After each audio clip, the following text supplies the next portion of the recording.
आदितीचे पुत्र, म्हणून आपण त्यांना राक्षस आणि देव असं म्हणतो. असं झालं की जय विजय नावाच्या पार्षदांकडून, भगवान विष्णूंचे ते पार्षद होते, त्यांच्याकडून सनत कुमारांचा अपमान झाला आणि सनत कुमारांनी ह्या दोघांना शाप दिला की तुम्हाला 7 जन्म दितीच्या पोटी जन्म घ्यावा लागेल. आणि त्यातलाच जन्म जो आहे तो आहे म्हणजे हिरण्याक्ष आणि हिरण्यकशिपू. हिरण्याक्ष म्हणजे काय, तर ज्याचा अक्ष, ज्याचे दृष्टी सतत कनकावरती आहे, म्हणजे सोन्यावरती आहे, हिरण्यावरती आहे. आणि हिरण्यकशिपू म्हणजे उशाला भरपूर सोनं घेणारा, म्हणजे सतत लोभामध्ये असलेले, सतत ऐश्वर्याची लालसा करणारे असे जे कोणी, ते हिरण्याक्ष आणि हिरण्यकशिपू.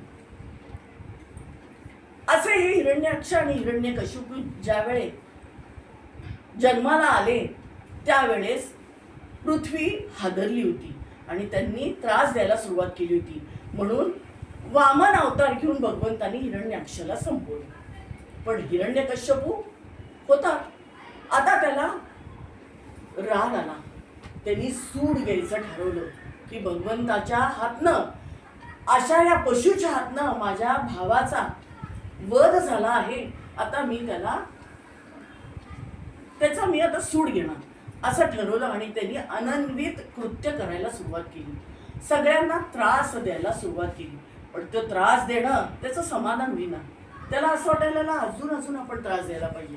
मग त्याच्यासाठी काय करायला पाहिजे, ते प्रथम कनकशिपू कनकाक्षसे प्रसिद्ध दिती गर्भा, झाले ज्येष्ठ सुदश्चर, झाले ज्येष्ठ सुदश्चर, करुणी तपा तोषवी कनक गर्भा.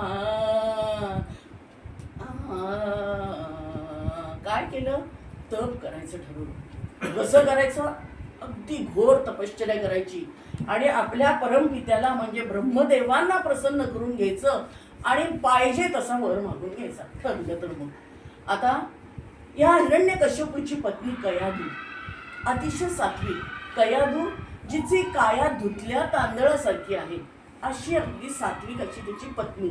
ही पत्नी घरामध्ये हिरण्यकश्यपू कसाही असला तरी पतिदेव आहेत या दृष्टीने सगळ्या प्रकारच्या पद्धतीने त्यांना सांगून काही बदल होतोय का हा प्रयत्न करत होती.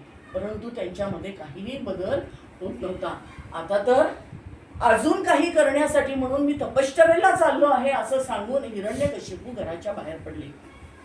आणि घराच्या बाहेर पडल्यानंतर तपश्चर्येला जातोय म्हणताना जंगलाच्या वाटेवरून चाललेले असताना पद्मपुराणामध्ये ही कथा आलेली आहे की झाडावरती एक पोपट होता आणि तो पोपट नारायण नारायण नारायण नारायण असा म्हणत होता. हिरण्यकश्यपूने ते ऐकलं, मला ज्याच्या विरोधामध्ये जाण्यासाठी तपश्चर्या करायची त्याचंच नाव माझ्या कानावर पडले, आता मी काही त्याला म्हणजे मला काही ते तपश्चर्येचं फळ मिळणार नाही असं त्याला वाटलं. हा अपशकुन झाला आणि तो परत आला.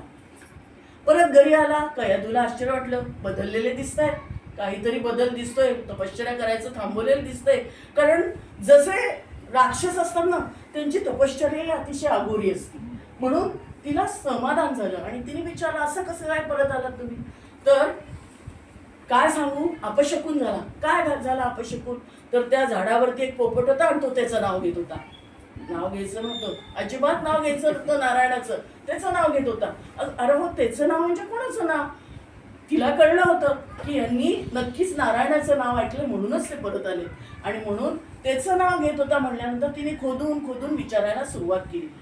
पण तो काही बदलायला तयार नाही, त्याच्या तोंडातनं उच्चार यायला तयार नाही.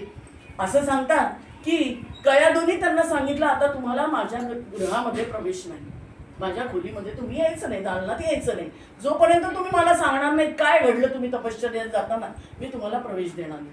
आता आली का अडचण. 1 झाला दिवस, 2 झाला, किती दिवस राहणार. कयाधू त्याची सगळ्यात प्रिय पत्नी होती. तिला आता सांगेन म्हणे, पण मी तुला सांगेन, पण कसं सांगेन, तुझ्या कानात सांगेन. ठीक आहे म्हणे, कानात सांग. तिने एकदा नाही, दोनदा नाही, चारदा नाही, असं अनेक वेळा त्यांच्याकडनं नारायणाचं नाव ऐकून घेतलं आणि त्यांच्या तोंडून वदवलं. आणि अशा ह्याच्यातच त्यांचा हा आनंदाच्या संसारामध्ये भर पडली. कयाधू गर्भवती राहिली. आणि ही लीला कोणाची होती? त्या भगवंताचीच होती, त्या नारायणाचीच होती. नारायणाने त्यांच्या या, असं म्हणतात, गर्भसंस्कार हा एक आपल्याकडे संस्कार आहे आपल्या संस्कारांमधला.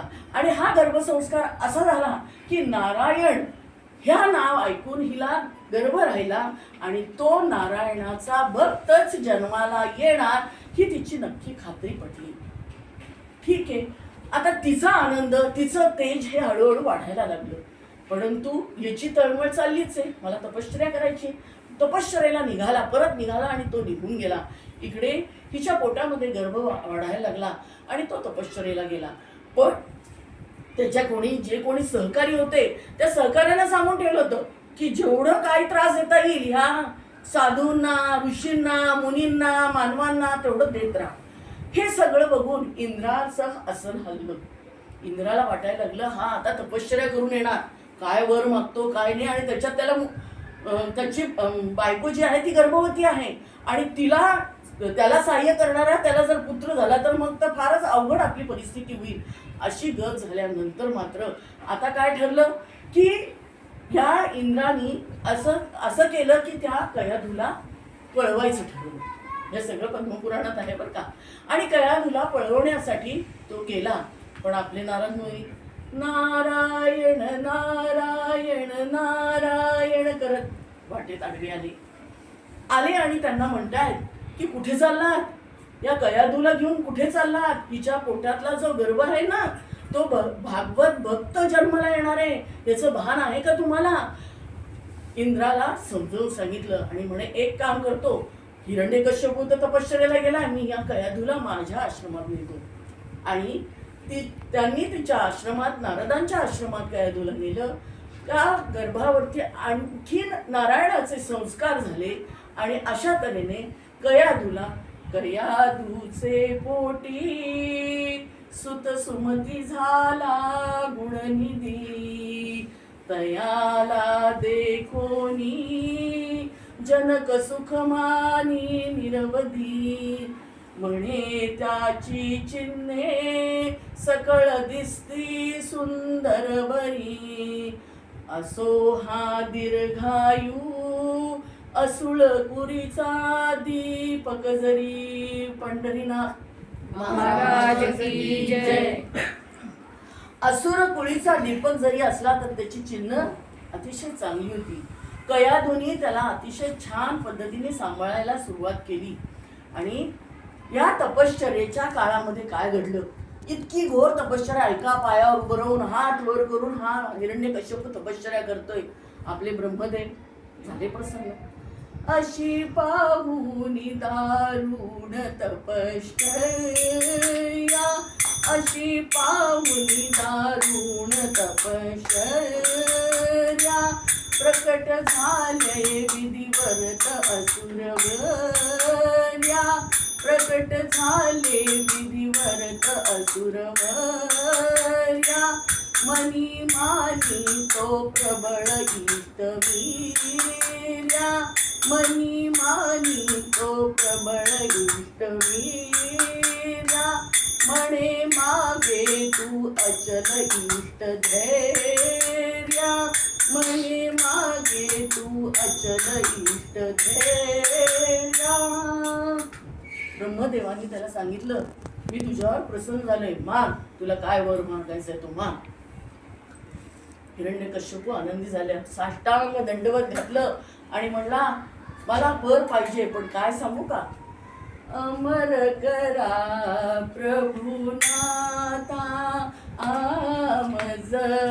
अमर करा प्रभुनाथा. मृत्यू न यावा कदापि मजना. मृत्यू न यावा कदापि मजला. हेची मागणे तुझसी आर्ता. हेची मागणे तुझसी आता, अमर करा प्रभुनाथा आमज, अमर करा, अमर करा, अमर करा प्रभुनाथा. ब्रह्मदेवांनी ऐकून घेतलं हे शक्य नाही, देवांना काय आणि मृत्यू लोकात तर नाहीच नाही. त्यामुळे हा वर मी तुला देऊ शकत नाही. मी तुझ्या तपश्चर्यावर प्रसन्न झाले, दुसरं काय हवं असेल ते माग, मी तुला निश्चित देतो. हिरण्यकश्यपू आडवं डोकं, विचित्र मागणी. काय मागितलं असेल? मी हो चालेल म्हणे, मी मागतो. सांगितलं मग मला रात्री नको, दिवसा नको मृत्यू. मला देवांकडनं नको, मानवांकडनं नको, स्त्रीकडनं नको, पुरुषाकडनं नको, अस्त्रांनी नको, शस्त्रांनी नको, आणि आत नको, बाहेर नको. अशी एवढी मोठी यादी हिरण्यकश्यपूने ब्रह्मदेवांपुढे सादर केली. ब्रह्मदेव म्हणले आता तपश्चर्येचं फळ द्यायची वेळ आहे, आपल्याला द्यावंच लागणार आहे. पुढचं पुढे आपले आपले विष्णू भगवान बघून घेतील. नेहमीच आहे हे, ब्रह्मदेवांचं हे नेहमीच आहे. वर द्यायचे आणि निस्तरायला आपले विचार विष्णू भगवान. का तर त्यांना ही पृथ्वी किंवा आपली ही जग चालवायचंय ना. आणि मग त्यांनी तथास्तु म्हणून टाकलं आणि हा अतिशय आनंदी झाला. घरी आला. घरी आल्यानंतर त्यांनी सगळ्या राज्यामध्ये मिठाई वाटायला सुरुवात केली.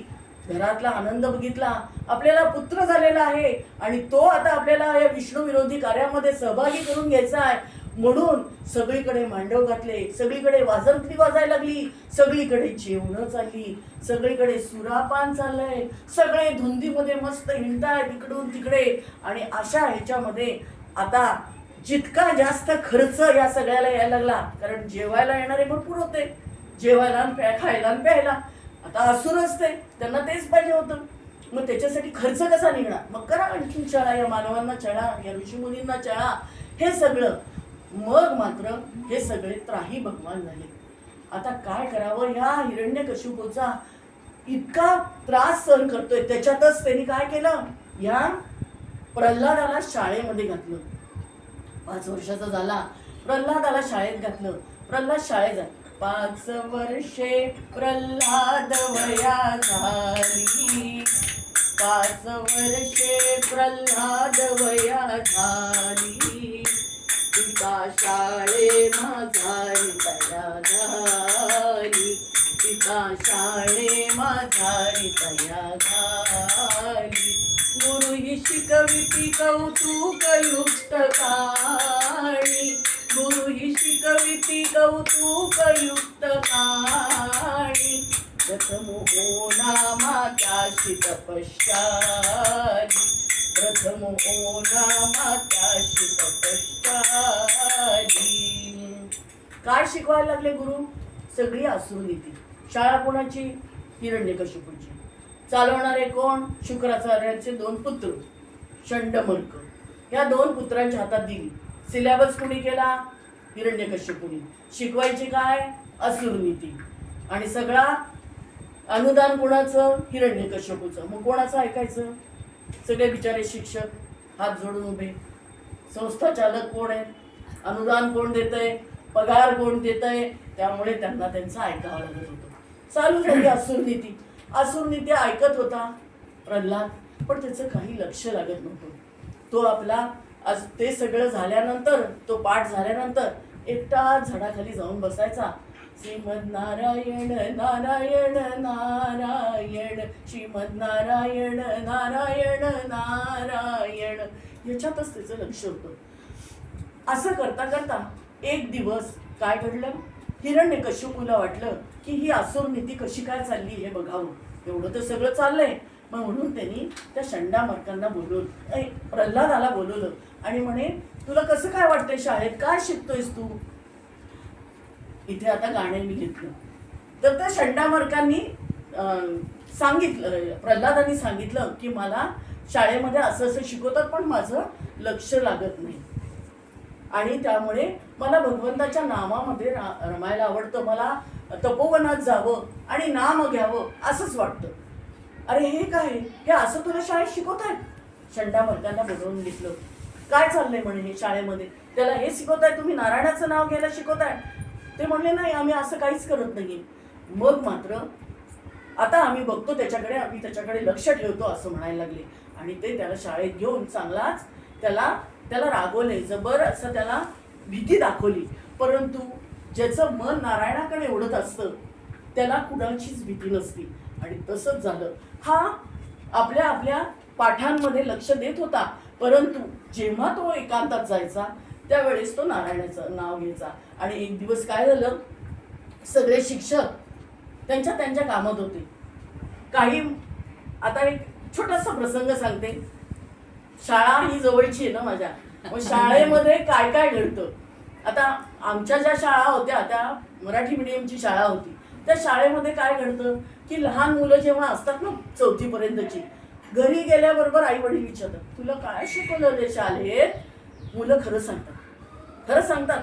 आणि काय सांगतात, ह्या शाळेतल्याही मुलांनी असंच खरं खरं सांगायला सुरुवात केली. काय सांगायला सुरुवात केली की आमचे शिक्षक मोबाईलमध्ये असतात, आमचे शिक्षक तंबाखू खातात, वर्गात खुर्चीवर झोप काढतात. आता ह्याला काय करायचं? ही अशी जर असुर नीती शिकवणारी जर शाळा असेल तर आपलं काय होणार आहे? असंच ह्या शाळेमध्ये चाललेलं होतं. ते आता आपल्या या कलियुगात जे आपल्याला एकतत्व नाम वाढवून कमी करायचं आहे.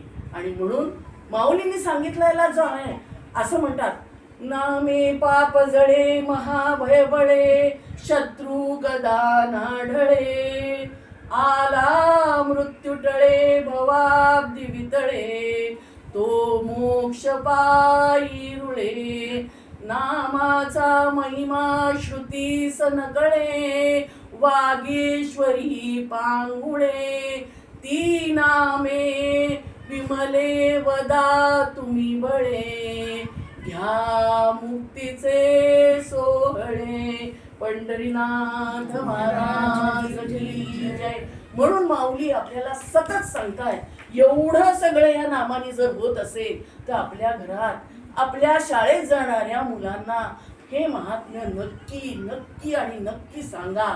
आणि तरच आपला देश, आपलं राष्ट्र हे आपल्याला बाहेर काढता येणार आहे. नाहीतर परकीय आक्रमणातलं पहिल्यापासूनच आपण पेचलेलो असताना एकच हिंदू राष्ट्र आपल्याला करायचं असेल तर या सगळ्या गोष्टी आपल्याकडनं व्हायलाच पाहिजे. असं त्यांच्याही शंडामर्कांच्या शाळेतही चाललेलं होतं. आणि वडिलांनी विचारलं, वडील चिडले, असे वर्णित वर्णित श्रीधराला, असे वर्णित वर्णित श्रीहरीला, त्याच मार्गे तो समाधिस्थ झाला, त्याच मार्गे तो समाधिस्थ झाला. अशा पद्धतीने ते वर्णन इतकं रंगवून तो करायला लागला की तो मांडीवरच वडिलांच्या समाधीस्थ झाला. वडिलांनी खसकन त्याला मांडीवरनं खाली ढकलून दिलं आणि म्हणे, याचं आता काही होऊ शकणार नाही. या तुला रागवण्यात आलं की तूच आता त्याला पहिल्यांदा विषयाचा प्यायला द्यायचास म्हणे प्यायला. मला हा मुलगा नकोय. जो नारायणाचं नाव घेतो, नारायणाच्या नामात रंगतो, मला तो नको आहे. आणि म्हणून अग्निकुंडा माझी घातला प्रल्हाद, अग्निकुंडा माझी घातला प्रल्हाद, परी तो गोविंद विसरेना विसरेना, अग्निकुंडा माझी घातला प्रल्हाद. नुसतं अग्निकुंडामध्ये घातलं का? नाही, तर त्याला होलिकेच्या आपल्या बहिणीच्या मांडीवर बसवलं, उकळत्या तेलात टाकलं, कड्यावरून ढकलून दिलं, नाना प्रकारे त्याचा मृत्यू व्हावा म्हणून हे सगळं करण्यात आलं. परंतु प्रल्हादाच्या मुखामध्ये असलेलं नाम आणि प्रल्हादाचा जो जन्म आहे तो भागवत धर्म वाढवण्यासाठी आहे, नामाचं महात्म्य सांगण्यासाठी आहे. हीच लीला तर भगवंताला करून घ्यायची होती त्याच्याकडनं. आणि असा हा प्रल्हाद इतका नामस्मरणामध्ये गुंगलेला असताना वडील आता त्याच्या पुढे हतबल झाले. जन्म घ्यायचा ना आपल्या गुलाल नाही आता नाही तुमच्या याच्यातच घ्या कीर्तनातच जन्म घ्या. गुलाल सगळ्यांच्या हो, हातात, फुलं आणि गुलाल नाही, द्यावा. नाही. मग अशा पद्धतीने त्यांनी प्रल्हादाला आनंदित प्रकारे मारण्याचा प्रयत्न केला, परंतु तिथे कुठेच कुठल्याही प्रकारे त्याला मारता आलेलं नाही. आणि म्हणून मग काय केलं, चिडून वडिलांनी विचारलं, अरे प्रल्हादा, तू म्हणतोस की तुझा हा भगवंत सगळीकडे आहे, मला दाखव तरी. तो एकदा जर माझ्या समोर आला ना, माझ्या गदेच्या प्रहाराने मी त्याच्या एकदम ठिकऱ्या ठिकऱ्या करीन. असं म्हणल्याबरोबर प्रल्हाद म्हणला, मी काय सांगणार बाबा, माझा हा नारायण जो आहे ना, भूजल तेज समीर भूजल तेज समीर रवी शशी काष्टादिकी असे भरला, स्थिरचर व्यापुनी अवघे, स्थिरचर व्यापुनी अवघे, तो जगदात्मा दशांगुले उरला. राम राम राम हरे हरे राम राम राम राम सीतापते राम राम राम राम रघुत्तम राम राम. कुठे आहे? या खांबामध्ये आहे, या खांबात आहे, इथे आहे, तिथे असं विचारता विचारता या खांबात सुद्धा आहे असं प्रल्हादाने सांगितल्याबरोबर हिरण्यकश्यपूने रागाने खांबावरती जोरात मूठ मारली. खांबावरी मूठ मारिली खांबावरी मूठ मारिली, हरी तो गोविंद विसरेना विसरेना, तुका म्हणे ऐसा खांब कडाडला, तुका म्हणे ऐसा खांब कडाडला.